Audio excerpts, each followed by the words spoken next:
Hello,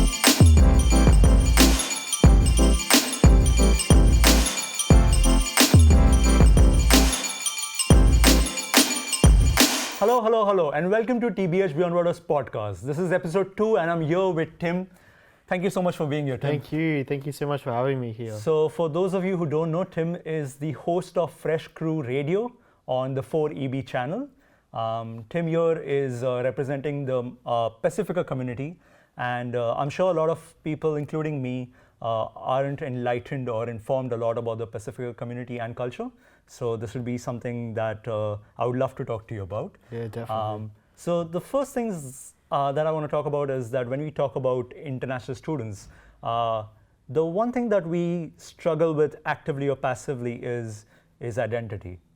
So I think it's if it is a challenge for me, who's from one country with parents from two different religions, I believe it is also a bigger challenge for you because you were born in Canada. You came to Brisbane when you were 9 months old. Your mom is from Samoa Islands, and your father is from Fiji, but from a Chinese family. Yes. It's too complicated. It's a mouthful. So how is that? Like, how was it to grow up with such a diverse identity? Yeah, well, I would be lying if I would say that it was easy. It was definitely tough, especially growing up in Australia. Right. But just to make things clear, I'm not an international student. Yeah. However, we do share so many similarities when Yeah. it comes to culture and family. But it was definitely a tough challenge for me. Growing up and being able to adapt to so many different environments and Yeah. people.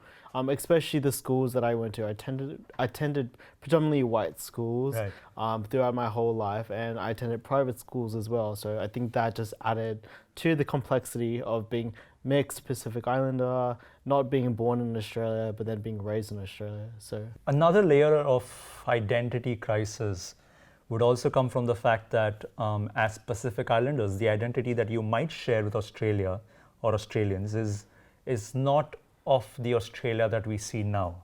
Yeah. Is more towards the Aboriginal Australian identity that you might relate to. Well, I think it's just on my perspectives and just what I am passionate about and how I decide to carry myself as a Pacific Islander diaspora in Australia. When I think of Australia, I think of Aboriginal, Torres Strait Islander and South Sea Islander culture. Right. And not necessarily how Australia is portrayed to the wider world, which is in most cases very, I guess, white portrayed, and nothing wrong with that. Yeah. But I think there's a lot of conflicts of interest when it comes to speaking about what is Australia, what is an Australian culture, especially when we see so many cases of people saying, go back to where you come from. But if we say, go back to where you come from, where are you from then? Right. Because we're not all from here, we're all settlers if we are not Aboriginal, Torres Strait Islander or South Sea Islanders. Yeah. And I also believe that even though you're not an international student on paper in the sense that when it comes to visa or semantics or technicalities, I believe that even though there are a few differences between international students and someone like you who was born here but has a vivid multicultural background, I think we are united on much bigger things, such as fitting into a new society, trying to settle and trying to be comfortable with the new environment that we're alien to. So as someone who has a very diverse background, how was it with being a student here? Yeah, as I said before, going to predominantly white high schools or even primary school, it has been challenging, and it's something that I've had to face full on, and I've been able to spearhead it through the way that I do navigate. So going to university was no different. However, thanks to the support and networks that I've created within the small Pacific Islander community that is at University of Queensland, I've been able to then feel more confident to study here. But as you kind of look at it, unfortunately, that has been the case, is being able to create that. Right. So with that being said, without that, then I may not feel as belonging or to welcome. the University of Queensland. Yeah. Right. You helped create a space so that people who have a similar identity or a similar crisis of identity as you and me, and we all do, Yeah. they would be able to have a better experience Exactly. in here.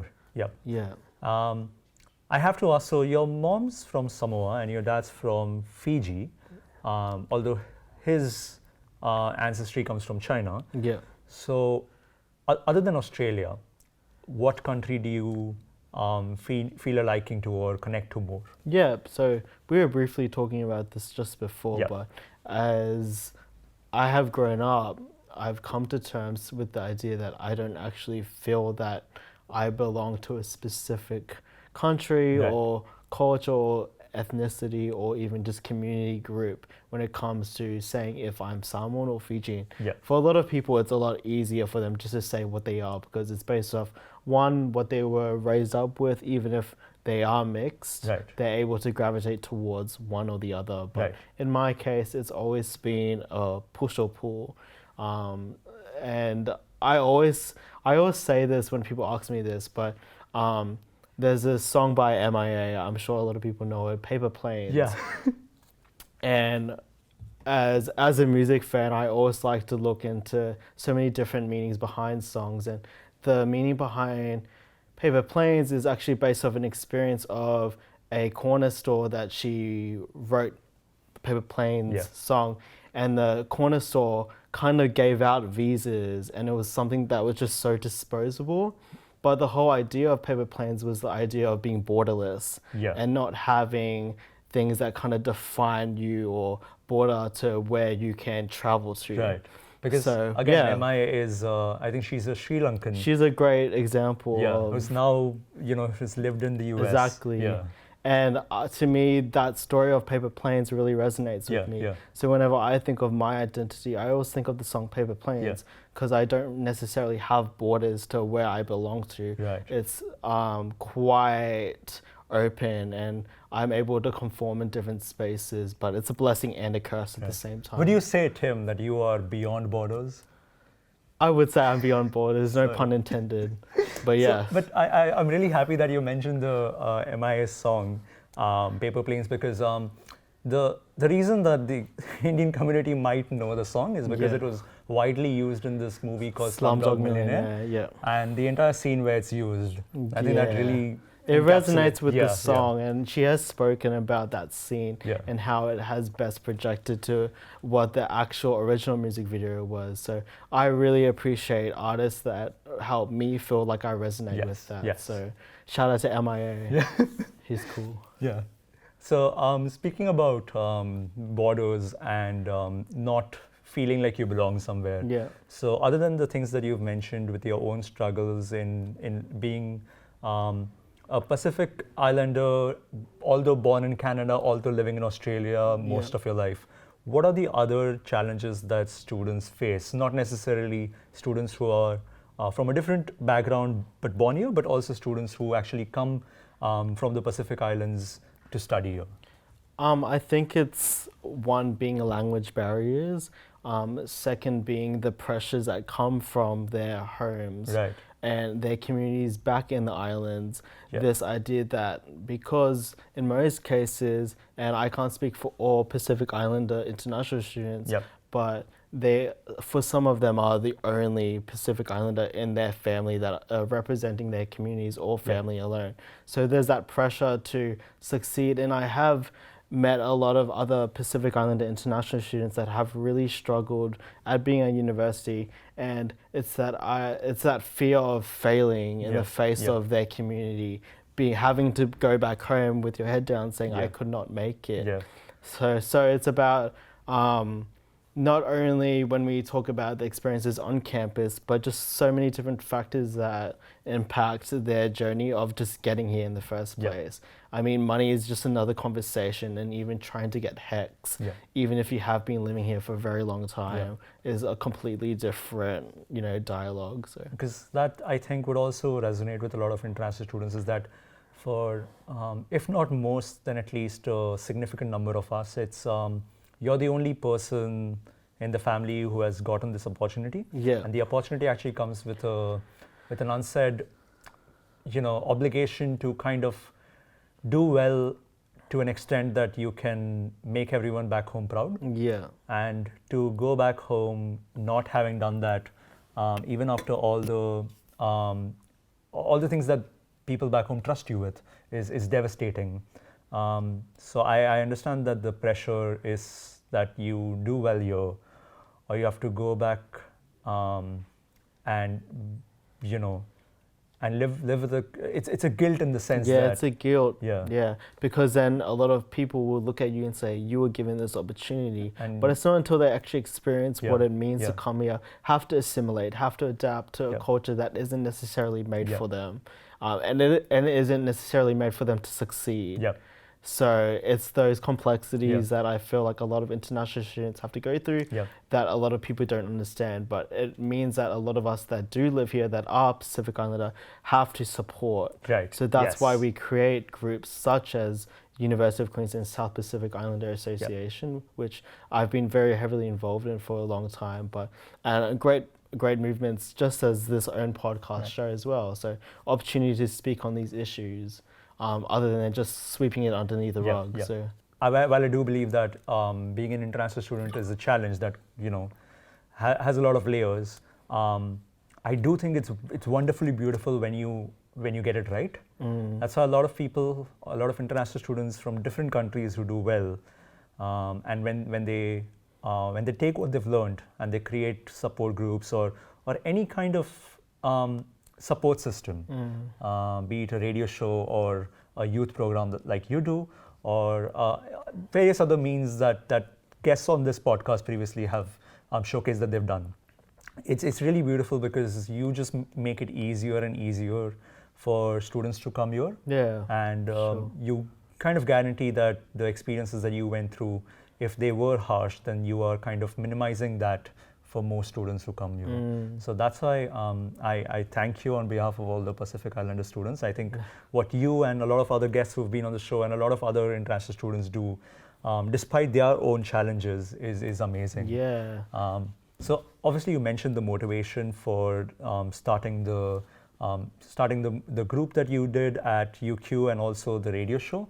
How did it just all come together? Well, with Fresh Crew, I just joined Fresh Crew at the beginning of last year.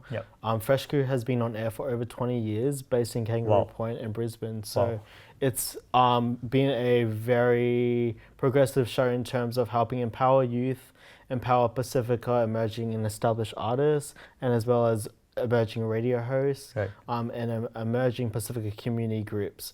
So for me, it was about, with Fresh Crew Radio, bringing all my experiences that I've had from the level of university or just Pacifica communities in general to Fresh Crew Radio and helping amplify that voice even more. But with UQ SPIA, so that's the acronym for UQ South Pacific Islander Association, mouthful. But with that, I was happy to be a co-founding member of that. So alongside myself and a small team of Pacific Islanders back in 2014, we co-founded UQ SPIA, and over the 5 years we've had over 500 members part of the UQ SPIA group, and that's just based on empowering Pacific Islander students, often on campus, and giving them that support network, as well as being able to bridge that gap in between secondary education and tertiary education for Pacific Islanders, because there's a big statistic in that Pacific Islanders don't attend university. So it's about having those statistics shift and also those different mentalities of what we can achieve by seeing a group do it. You see the impacts that these groups have, because now you can go to a lot of these Pacific community groups, whether it be out of university, and you can see the impact that it has had based on just the different amounts of representation. So that's 500 people who've been part of this group or this movement. 200. Okay. I mean, I'm not sure, maybe 500. Let's say 500. It's probably 500 because 500. Even if it's 200, then that's 200 members that so many others have seen attain tertiary education. So it's obviously going to push people definitely towards tertiary education. And with the radio show, I think Fresh Crew Radio, even if you might not have active results, I think just passively, the fact that this show exists, that help is there for whoever needs it. I totally agree. Yeah. And as I was saying just the other day, the need for Pasifika spaces to have platforms or just spaces for people to speak on issues such as we are right now is so important. So having Fresh Q alone, because we're not too sure about on the scale of Australia, but we know for sure that we are the only Pacific Islander youth program in Brisbane that has been going for this long.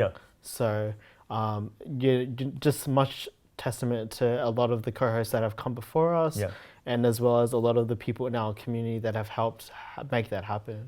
There's a lot of ambiguity that people seem to have over climate change, and it's somehow become a polarizing issue, which is confusing as a scientist.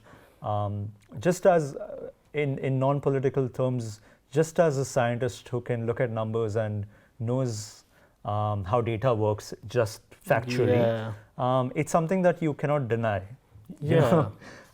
So a lot of people might not understand the urgency or the need to have any action on it, but I think the first people who would understand how imminent the danger is would be the Pacific Islanders. And we also have a saying in the Pacific Climate Warriors, we are the least contributors to climate change. However, we're the ones on the front lines. However, we're the ones that face it the most. So it's kind of the irony in that we have to push for government change in Australia when we're not the ones contributing to it. So there's that problematic, conversation alone. Another thing that I want to talk about is obviously the Pasifika community comprises of islands, Polynesian islands, Melanesian islands, Micronesian islands. And another problem that you pointed out within the Pasifika community is that there is a sort of a bias representation of Polynesian culture. Something that you aim to talk about and fight about. Also as someone who has parents who belong to both the Polynesian as well as the Melanesian islands. But I try not to fight about it.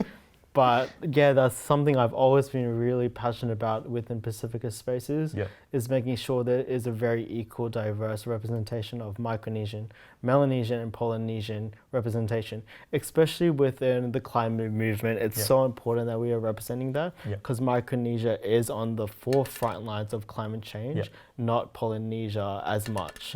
So with saying that, a lot of these conversations also come into play with colorism being an issue when it comes to Polynesia and Melanesia. Melanesian people having more darker complexions than Polynesian people, and that representation, especially when it comes to Pacifica women, how they're represented throughout Australia or even in society. So when we talk about that representation, it's also about making sure those voices are being heard throughout all different spaces, whether it be climate change, whether it be through the fashion industry, whether it be through academic spaces as well. And that's why this is great, because even though you have a connection to Samoan Islands, which is in Polynesia, you represent not just Polynesian voices, but the entire Pacifica voice. And that's thanks to groups like Yuki Spear. For me, when I started with Yuki Spear with our team, I just had such a strong sense of welcoming by all the other Pacifica students. I have a really strong connection with a lot of the Melanesian students, and I have really close Micronesian friends as well. So it's so important to me having that connection, that when I do have these platforms, that I am speaking for them and that I am helping them get into these spaces to then speak more on these issues. Say, for example, there are international students who are watching this from the Pacifica community who want to, hear about how to avoid those things that we face in order to settle well. So what are the things that you would suggest based on your experiences to have a smoother transition from not only the Pacific community to Australia, but also from, from secondary or primary education to tertiary education? Definitely step outside your comfort zone. And I can't stress that enough, because I think for a lot of immigrant children or for a lot of international students, it's that idea that you can easily just be classed in the one group of people. Right. And when you're not going out there and socializing with a diverse group of people, you're limiting yourself. Right. So for me, I can definitely say that for a lot of Pasifika diaspora, it's because I was once that kid that was anxious and never liked to be social, and I felt that the only way I can get the opportunities I want is through stepping outside my comfort zone. So I was never a public speaker. I hated it. I always felt very nervous, but I knew that in order to make a change, you have to feel discomfort. It's all about feeling discomfort and making change through discourse. So again, with stepping out of your comfort zone, so you did that. You completed your bachelor's at UQ. Yes. You studied advertisement. So now that you've graduated, what's next for you personally, but also as someone who represents the Pasifika community? Where do you want to see, or where do you want the Pasifika community to be in the next 10 years? In the next 10 years, I want the Pasifika community to be seen on the map. I want us to be represented on our terms, and I want there to be a shift in how particular genders are represented. For me, I can only speak as a young Pasifika male, but I know the ideas of toxic masculinity, especially with the stereotypes that come with that, is something that we have to shift. And that can only come with shifting the way people think and shifting mindsets and leaving traditional ways that are toxic to our people. So also on that note, I want to see our people be more represented in spaces that don't necessarily fit our mold. So for me, as a creative Pacific Islander, I've always felt very underrepresented. So I always feel that in doing what I can do, I can then help someone that is maybe similar to who I am. But on the side of it, I also do Control or Delete, which is a art exhibition that focuses on exhibiting emerging Indigenous Pacific Islander and people of color. And we incorporate spoken word into that. And just that process alone, through the 2 exhibitions that we have done, I've seen the need for it, and I've seen the need of creating these conversations that come out of the artwork and the conversations that come with the artists collaborating or meeting or just discussing the issues that they experience as Indigenous, Pasifika, and people of color. So I want to see more creativity being used to push our voices and to be able to find different mediums in which we can then grow as a community. Perfect. Once again, thank you, Tim, not only for being here, but for doing everything that you've done in order to promote and be a voice for the Pasifika community. Thank you. Through the radio, through exhibitions, through co-founding a group here at UQ. So thanks so much for everything. Thank you. And this is it for episode 2. I highly encourage that you check out Fresh Crew Radio on 4EB and support the Pasifika community as well as Tim. Thanks so much for being here. I'll see you next time.